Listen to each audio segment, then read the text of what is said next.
The topic which I'm going to cover today is Prevention of Cruelty to Animal Act 1960.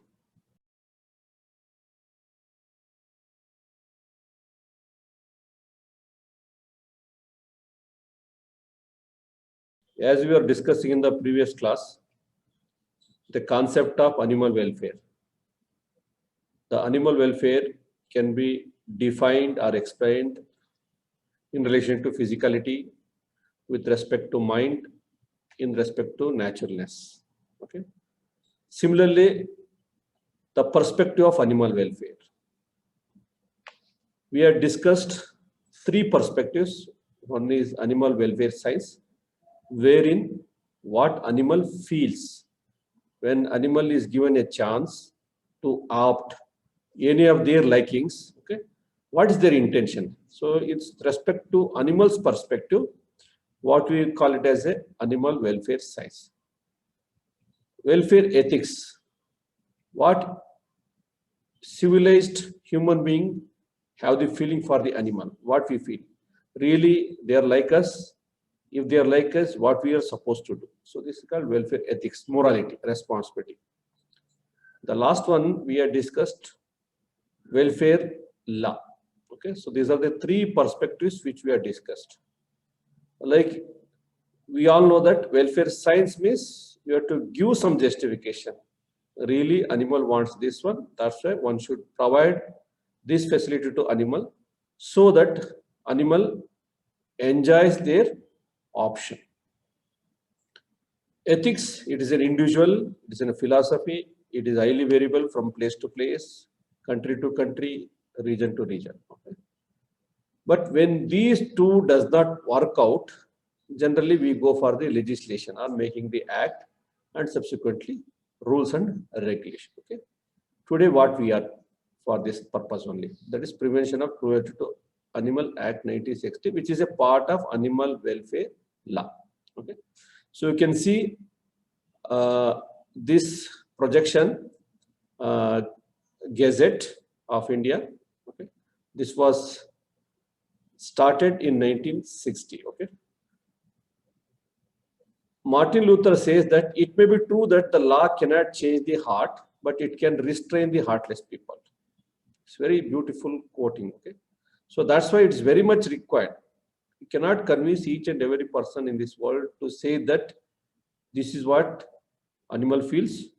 That's why we are supposed to do. But people may not take it very seriously. Under compulsion only, he may try to follow some guidelines or abide the rules and regulation made by a particular country. Okay.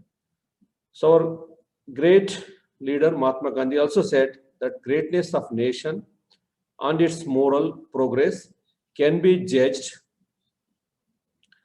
by the way its animals are treated. Okay. So these are the two quoting which I would like to say with respect to today's topic. So before going to the actual topic, we are supposed to know what is Act, because the moment you use PCA, Prevention of Cruelty to Animal Act 1960, then you must know what is Act. Act is a legislation passed by a competent legislation outlining the 1 minute. The Act is the legislation passed by a competent legislature outlining the broad aspect of the activity intended to be regulated. It is a subset of law. Then what is cruelty? Already we have discussed in the last class. What is animal welfare, what is animal right, and also what is animal cruelty. Last time also we discussed. Cruelty, here it means that anything physical or mental harm done to the another living creature, whether it is intentionally or not intentionally, but it's still called as cruelty. What is law? In general, it refers to a set of regulations or the rules to be followed. It includes act, rules, regulations, circulars, policies governing a particular subject or activity. Okay. Then what is legislation? Preparing and enacting of law by local, state, or national governments. Okay. So these are the four terminologies which will be using frequently in this presentation. Okay. The more you should be concerned on act and law. Okay. You should differentiate What is act and what is law? Again, I repeat you, act is a legislation passed by a competent authority, okay, which tells about what is their intention. Law is a set of regulations, rules to be followed. Okay. So this particular act, when it is made, it does not tell what you are supposed to do. It tells your only intention. Suppose PCA. It tells that you should not make any cruelty to the animal. This is what it says. Its intention it says. But how you should not cause cruelty to the animals, it does not speak. Under the act, they may make some rules and regulations, okay, that may tell how you are supposed to behave or you are supposed to do and don'ts so that cruelty is not occur. Okay. So this is what critically we can differentiate act and law. So what is the status of animal welfare today? So we have today PCA Act 1960, which has been amended in 82. Okay. So this first law enacted in India, which criminalizes cruelty to animals, though exceptions were made for the treatment of animal used for food and research studies. As per this law, this animal welfare, okay, is to be taken care if at all if you want to rear the animal. This is what it says, 1960. But it does not mean that PCA does not existed before 1960. It do existed pre-independence also, okay, that we'll be discussing. But officially, PCA Act started in 1960. Okay. So under this same PCA, as per the chapter number 3, again we created Animal Board of India, which established in 1962, which tells about different guidelines, advisory activities, funding for the animal welfare. By and large, it mainly work on the gaushalas, okay, animal birth control in case of small animals, designing of slaughterhouse. All such activities are taken care by the Animal Board of India.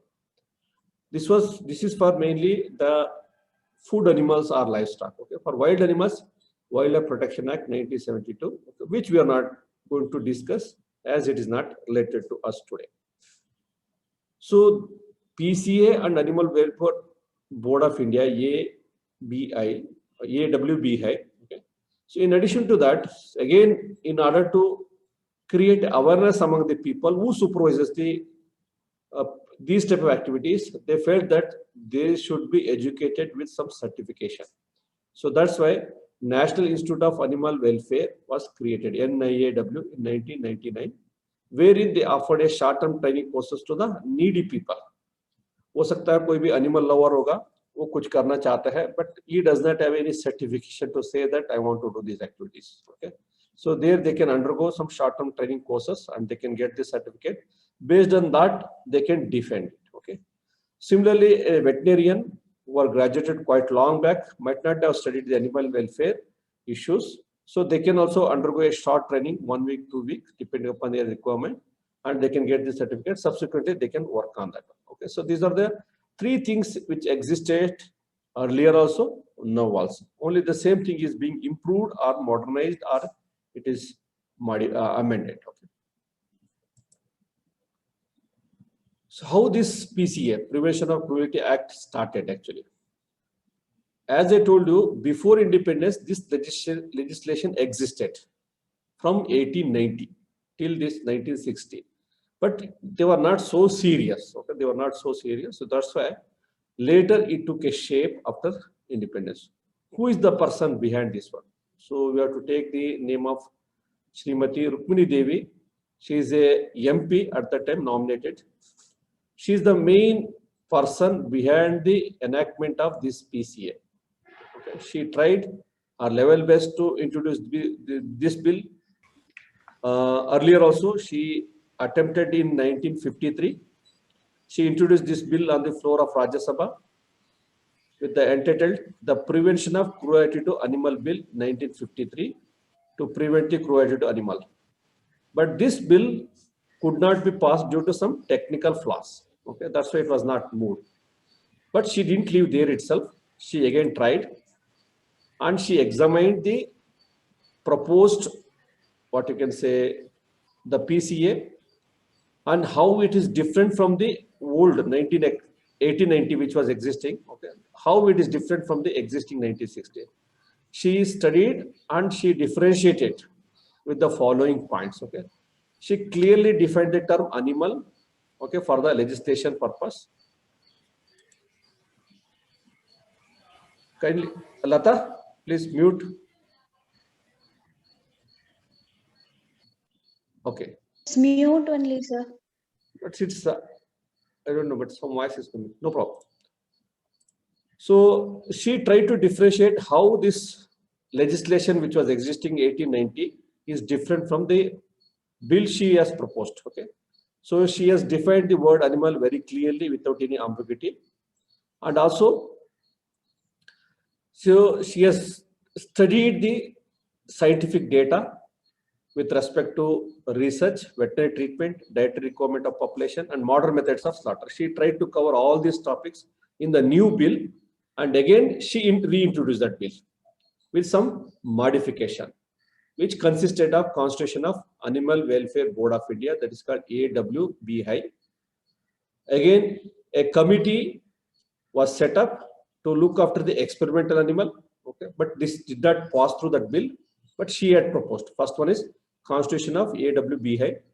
Second one is a committee to set up to supervise the experimental animal, licensing and regulation of training and performing animals for the entertainment purpose like circus, prohibition of slaughter animals unless they have a technique or technology to make the animal senseless, either by stunning or by any means, without undergoing any pains. Animal has to be slaughtered. After proposing these three content, one is AWBI, a committee for supervision of expert animal, and addressing the circus animals, and lastly the slaughter animals. Okay, she finally passed this bill in 12th December 1960, and later it was called as PCA 1960. Once after the establishment of Animal Welfare Board of India, she was the chairperson from 62 to 86. So she is the one person, she is behind this establishment of PCA. And after introduction of this bill, though it did not take much good shape, but on record it was existing. What PCA Act contains? It contains 6 chapters and 41 sections. This has been amended in 1962. So what are those 6 chapters? Chapter 1 is preliminary. Chapter 2 is Animal Welfare Board of India. Chapter 3 is cruelty to animal generally. Chapter 4 is experimentation on animal. Chapter 5 is performing animal. Chapter 6 is miscellaneous.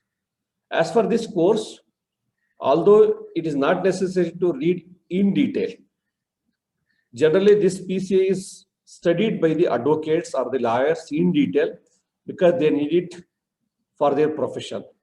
However, being a veteran, we need to know what really the rule says. Unless and otherwise you know it, you cannot defend also.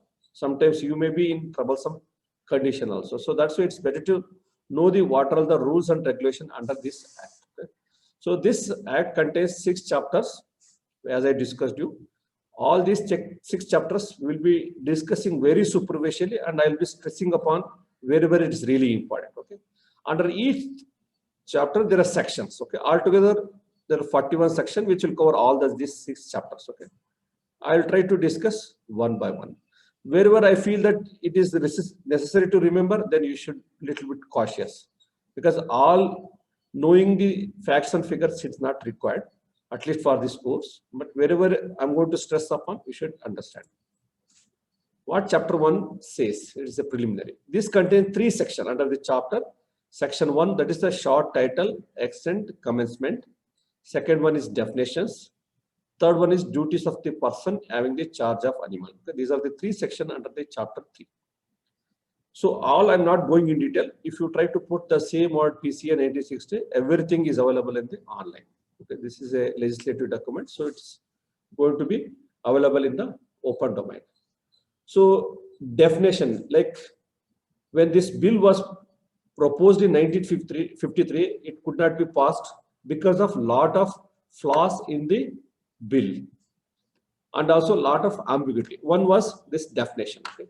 So in that act, really the words were not properly spelled. So that's why in these chapters, all these definitions, what we are going to see, they are the one which are going to be used legally. Okay? Like example, animal means here includes amphibians, birds, mammals, reptiles, and their young, and also the birds and reptiles, including their eggs. This is what this act says. That's why when the word use animal means we always presume that excluding birds, but it may not be. Livestock, which includes cows, buffaloes, donkeys, goats, camel, sheep, pig, mule, ass, bulls, horse, and their young ones. So the moment if they use livestock in the legal document, it includes all the animals. That's why you might have observed, you might have read in the paper also many times, they're using the cattle means it includes both male and female. No need to mention specifically that cow. Okay.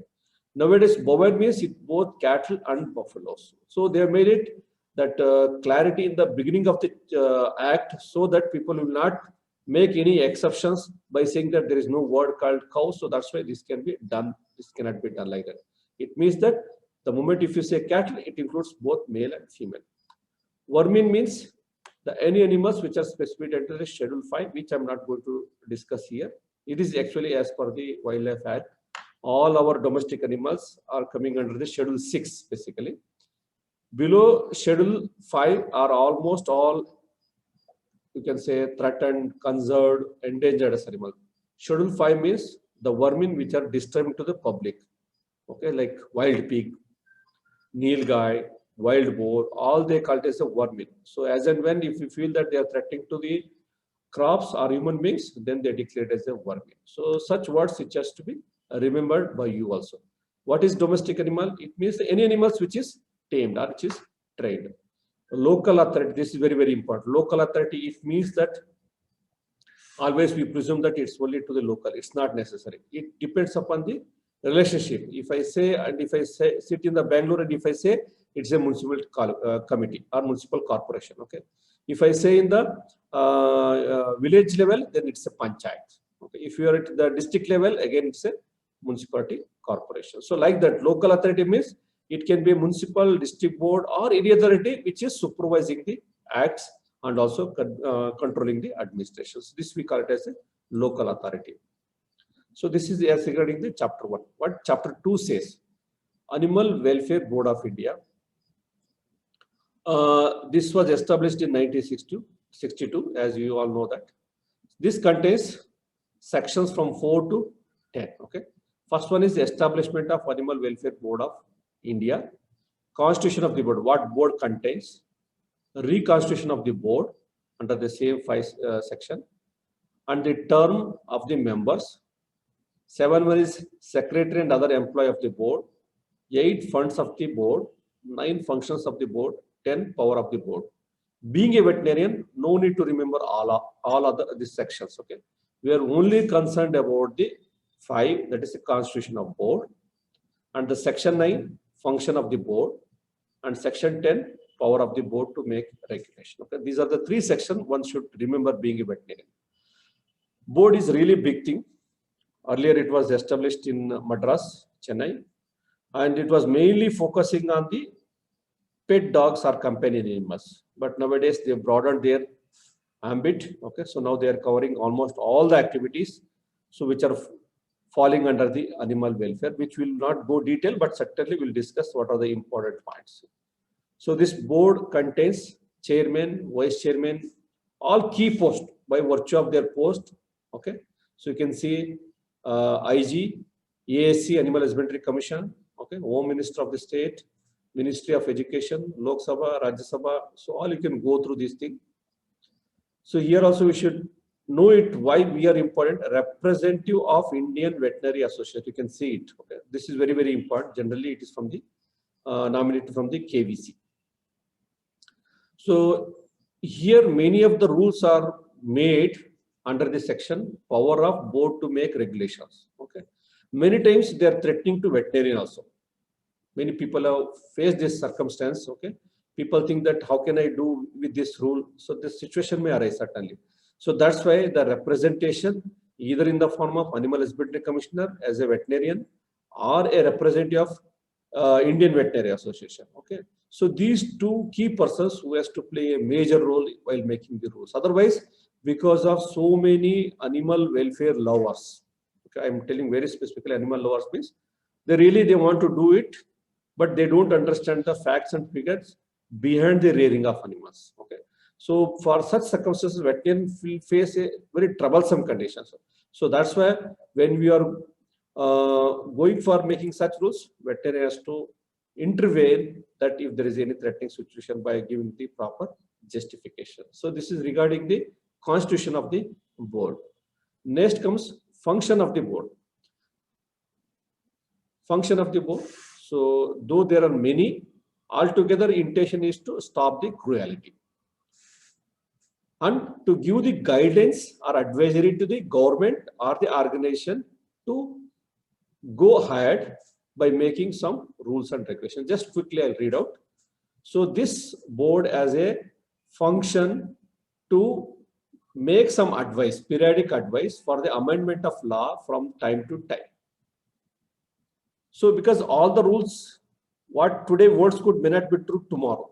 So that's why it has to be changed or modified as and when it is required. In such circumstances, this board will advise to the government. It may also advise in making the rules under this section 10, which has that power. Okay, board has that power. So under that, it can make some rules and regulations using that power. It can also advise the government or the local authority in designing a vehicle. कभी-कभी ऐसे हो जाता है, हमको ऐसे करना चाहिए, वही करना चाहिए, but कैसे करना चाहिए, nobody tells.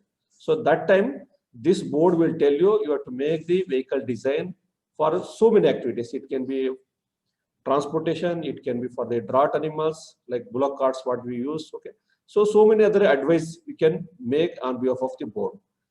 You can also encourage by providing the construction of shed, water troughs, providing veterinary assistance to the animals. This is the one important mandate which board is doing. In addition to all the above, it funds and it gives some grant to the organizations which are doing for the animals, either by granting the infrastructure like creation of rescue centers, or if they have somebody already they have a building, then they can supplement the fund by providing water troughs and also ambulance in order to treat the animals. Okay, it may also advise with respect to design of the slaughterhouse, which is again a important governing body with respect to designing of slaughter. It has got supreme power to modify the slaughter rules or to implementation of stringent rules. To take a decision on the unwanted animals. Unwanted means nobody wants to take care. It can be orphan animals, it can be physically deformed animals, it can be a life-threatening carrying diseased animals, anything. In that situation, nobody wants to give such animals. They can advise to destroy or to euthanize. Okay? To provide the financial help to the establishments of pinjara poles, rescue homes, okay, and sanctuaries. To coordinate with the societies or associations or bodies. There are so many societies are there, which Dr. Chandras will be covering. So many organizations are there which are doing for the welfare of the animals. However, sometimes they also undergo such a situation where they become helpless. They themselves involve in the suffering of the animals due to overcrowding, due to financial debt. They are not able to take care of the animals. Such situation, this will help in coming out of that situation. The last one, which is most important, is import education in relation to the human treatment of animals and encourage the formation of public opinion against the infliction of unnecessary pain, suffering to the animals for the promotion of the welfare by means of lecture books, posters, okay, any type of exhibitions. By importing the education at the lower level, primary school, high school, even LKG, UKG, just they want to imbibe that morality among the kids so that in the future they will be very much concerned with the animals. So these are the broad functions of the Animal Welfare Board of India. This is the website. Okay, you can have a look. And in addition to the activities which I discussed, it also releases some publication, that is Animal Citizen, Jeev Sati, and also some newsletters. So it will give the update, what are the ongoing activities, some latest new information it gives. So what I told you, so the same thing is available in the website. Okay. Here, one thing I would like to say that list of honorary animal welfare officer, they are called HAW, wherein if there is somebody is their animal lover, but he wants to do something for the animal welfare, so he needs to have a 12th standard certificate and he can undergo so this application and he can get this certificate, so that he will be authorized to make a question on the situations or the public who are doing this some cruelty. He has some power to intimate to the police. He himself does not have any power in order to declare any offense. Okay, but certainly he has a power to question. But this certificate has to be issued by the Animal Welfare Board of India, and this is a for a defined period. It's not that once he gets that certificate, he can do whatever he likes. So there are some guidelines for which also simply cannot go at his will. Similarly, use of animals in the films, they have to take permission from the Animal Welfare Board of India, right?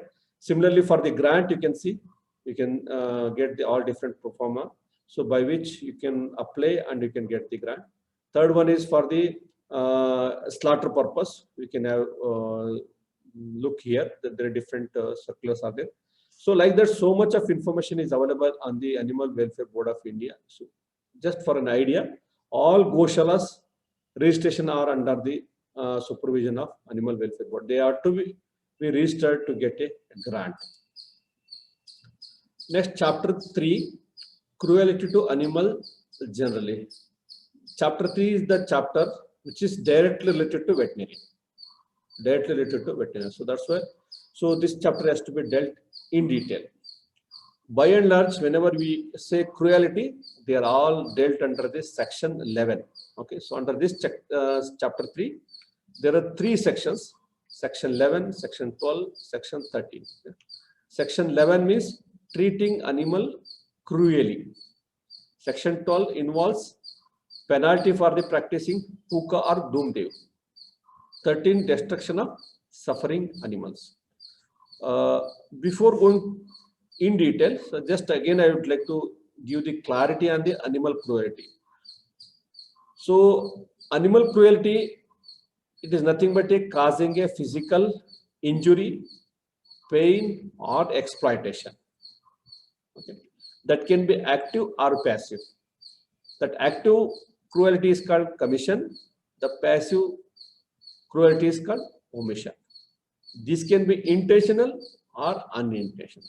इसलिए कभी कभी होता है कि कुछ activities मजबूर है हम लोग करने में, कुछ एक्टिविटी ऐसे है हमको पता है इसको रोकना चाहिए, कर नहीं पाते. So this has to be made very clear at every level. So before understanding this section 11, that is treating animal cruelty. Okay.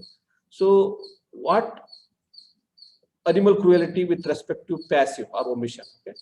Passive cruelty is a typified by case of neglect where the crime is a lack of action rather than the action itself. हम ना करते हुए गुनाह करना, कुछ नहीं करना चाह रहे हैं, हम लोग कुछ कर नहीं पा रहे, देख रहे हैं बट कुछ कर नहीं रहे हैं. So though you're in not actively involving, but due to your ignorance, animal is suffering. On the other end, कुछ करने के समय कुछ आप pain create करते हैं, that will become active. Passive means wherein due to lack of action. So this can be a typical animal negligence which may lead to pain and suffering. Examples: starvation due to your ignorance, dehydration, parasitic infestation, allowing a collar to grow into an animal's skin, inadequate shelter in extreme weathers, okay, failure to seek the veterinary care when really needed. So these are called passive cruelty. आपका ignorance से animal suffer होगा. Then what is active? Active cruelty implies malicious intent where person has deliberately and intentionally caused harm to an animal and is sometimes referred to as NAI, non-accidental injury. ठीक है, कुछ करते समय आप इसको injury किया जा सकता है या एनिमल को पेन और सफरिंग हो सकता है. It can be intentional or unintentional. So this is called active cruelty. Both intentional abuse or due to neglect can happen at the hands of an individual, larger institution, or the business that involve animals. जैसे मैंने पहले ही बताया है, individual means as a veterinary doctor, ठीक है। आपका hospital में एनिमल लाया गया बट आपके पास फैसिलिटी है नहीं है पता नहीं है, बट आप कुछ कर नहीं पा रहे। लार्जर इंस्टीट्यूट, ठीक है, इट कैन बी यूनिवर्सिटी और small institutes, due to funding कम होने के कारण बहुत सारे फैसिलिटी आप दे ही नहीं पाते। मॉडिफिकेशन शेल्टर का जरूरत पड़ता है, आप कर नहीं पा रहे क्योंकि फंड कंस्ट्रेंट है। फीड डिजायर्ड क्वांटिटी आप दे नहीं पा रहे क्योंकि फंड कंस्ट्रेंट है। इंस्टीट्यूशन है। बिजनेस लेवल, जैसे मैंने बताया गौशाला से, जहां एनिमल सफर हो रहे करके आपने रेस्क्यू किया, बट आपने अपने गौशाला में जाके डाल दिया, वहां पता चला है कि 100 एनिमल के